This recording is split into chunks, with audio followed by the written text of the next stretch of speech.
Karena makanan fermentasi kayak begitu tuh makanan yang sangat baik sebenarnya buat pencernaan kita. Kalau nggak ada itu, Bapak Ibu sekalian, coba mulai rutinkan makan makanan atau bukan makanan, mengkonsumsi cairan-cairan probiotik atau fermentasi. Itu salah satu cara yang paling mudah dan efektif untuk mencegah lonjakan gula saat orang makan bahan-bahan berbasis makanan fermentasi. Tape, ketan gitu kan, tape, ketan itu kan fermentasi itu. Termasuk juga kayak makanan-makanan fermentasi seperti apa tuh namanya?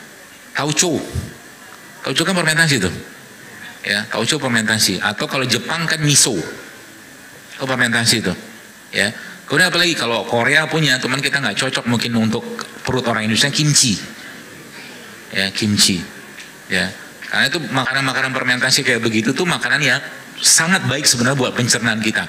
Itu kalau nggak ada itu, Bapak Ibu sekalian, coba mulai rutinkan makan makanan atau bukan makanan, mengkonsumsi cairan-cairan probiotik atau fermentasi. Contoh cuka tuh, ya, termasuk cuka itu saya tadi malam di Al-Falah itu saya bilang itu salah satu cara yang paling mudah dan efektif untuk mencegah lonjakan gula saat orang makan bahan-bahan berbasiskan gula olahan. Cuka apa? Bukan cuka dapur ya, karena cuka dapur tuh sintetik dia. Yang saya maksudnya cuka apel, cuka madu, cuka nanas gitu loh. Itu. Jadi misalkan air kayak begini nih. Contoh, Dok, saya belum, mohon maaf, kan? Saya belum bisa meninggalkan tepung-tepungan itu. Karena kalau saya tinggalkan hati saya sedih. Misalkan gitulah. Lebaynya gitu loh. Misalkan, ya, enggak apa-apa udah makan aja. Tapi kan saya nggak kehabisan akal. Ya, supaya nggak terjadi lonjakan gula habis itu, maka Anda campurkan air kayak begini dengan 1 sendok makan atau 1 sendok teh cuka apel atau cuka madu, cuka nanas, itu akan mencegah terjadinya lonjakan gula setelah Anda makan tepung-tepungan tadi itu. Itu powerfulnya luar biasa. Itu saya baca seorang dia bukan dokter tapi biotek sepertinya dia neliti orang-orang yang makan roti gula, roti terigu gitu.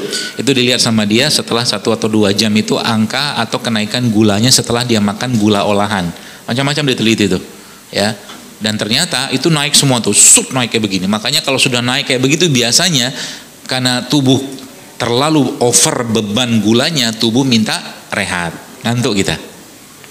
Nah, dengan dikasih cuka tadi itu Bapak sekalian, ya itu ternyata grafik itu landai dia.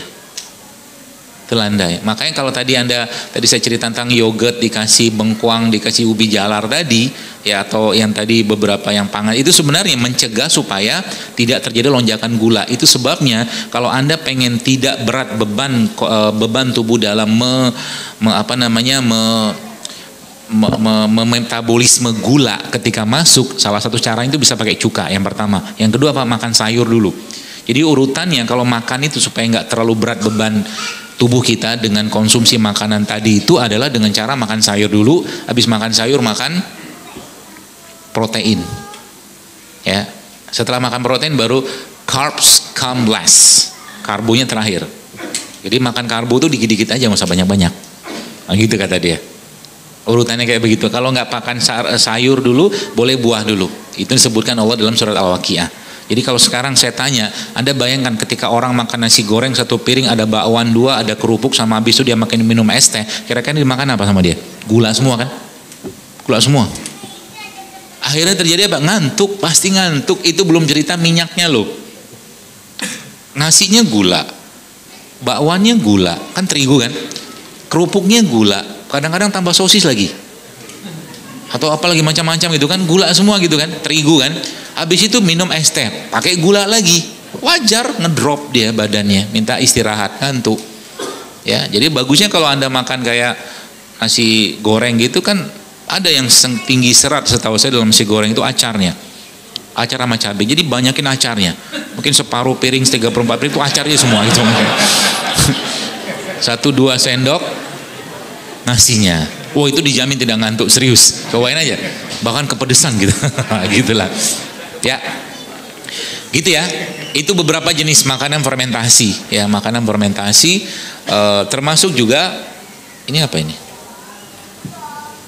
Oh, ini air serai lemon. Ya, makanan fermentasi. Masukin dalam menu Anda tiap hari. Berarti kita bagus dong makan tempe, bagus sih, tapi kalau bisa jangan digoreng. dibacem, dikukus, ya macam-macam lah, ya. Atau mungkin kalau yang viral-viral di mana-mana itu makan tempe pakai kurma itu, ya enak juga sih sebenarnya. Boleh pernah nyobain? Ini cobain deh, enak kok. Jadi akhirnya rasa tempe itu kalah dengan kurmanya, ya itu juga bisa tuh. Atau juga bisa dibikin kayak tadi kolak tempe, apa bukan kolak apa jus tempe gitu-gitulah. Masukin menu. Kemudian apalagi yang bisa Bapak Ibu berikan pada tubuh kita? Itu kan bakterinya tuh, makanan-makanannya dia, banyak sekali makanan dia. Ya, madu, kurma, air kelapa juga tuh makanan dia tuh.